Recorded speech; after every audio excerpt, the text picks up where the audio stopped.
asal benar-benar dia pelaku. Tapi melihat berita acara tahun 2016, itu kuncinya.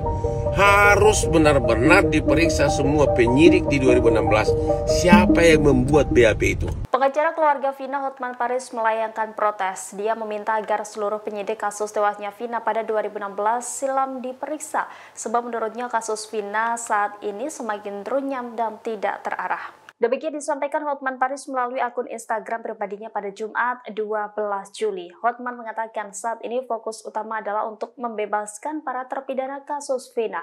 Hal ini menyusul dibebaskannya Peggy Setiawan dalam sidang pra-peradilan di Pengadilan Negeri Bandung. Sejak awal memegang kasus ini, Hotman sudah mengusulkan untuk membentuk tim pencari fakta. Ia lantas mengungkit hukum di Indonesia di mana keluarga korban tidak berhak mengajukan pra-peradilan, banding hingga peninjauan kembali atau PK, sebab kepentingan keluarga korban berdasarkan hukum di Indonesia telah diwakili kepolisian dan kejaksaan.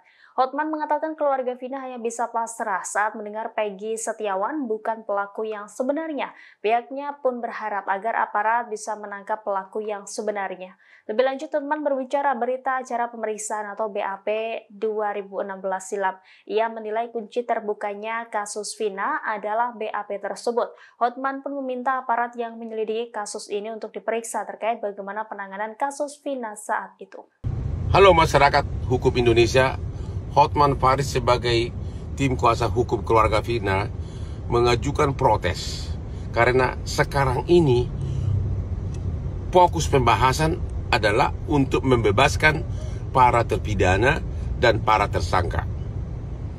Orang sudah melupakan untuk menangkap pelaku, siapa sebenarnya pelaku sebenarnya atas pembunuhan, penganiayaan tersebut. Kita usulkan dari awal sudah mengatakan bentuk tim pencari fakta. Karena apa?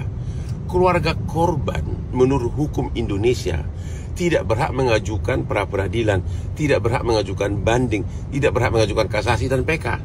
Karena kepentingan dari keluarga korban menurut hukum Indonesia diwakili oleh kepolisian dan kejaksaan. Ya. Jadi sekarang ini keluarga korban hanya pasrah mendengar bahwa bukan itu pelakunya, bukan terpidana, bukan pelakunya. Bagi keluarga korban tidak masalah siapapun yang ditangkap asal benar-benar dia pelaku, asal benar-benar dia pelaku. Tapi melihat berita acara tahun 2016, itu kuncinya.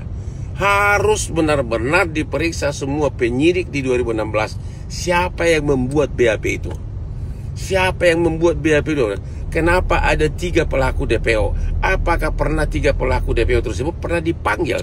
Pernah nggak didatangi? Pernah nggak dipanggil sebagai saksi atau apa? Berkasnya di mana? Kalau dia DPO, kenapa begitu di BAP itu begitu rapi semua peranannya? Kalau memang dia fiktif, bagaimana di dalam BAP 2016 diatur semua siapa yang merkosa duluan, naik motor apa? Orang sudah minum-minum, sudah mungkin agak sedikit mabuk, kok masih ingat siapa bonceng siapa motor siapa? Terus jenis motornya pun tahu di BAP, cara memperkosanya pun sangat rapi.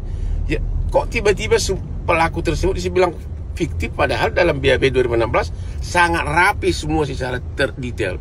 Jadi bentuk tim pencari fakta, periksa semua tim yang memeriksa, tim penyidik yang memeriksa di BAP 2016. Kuncinya di situ. Ya. Download Tribun X sekarang. Menghadirkan lokal menjadi Indonesia.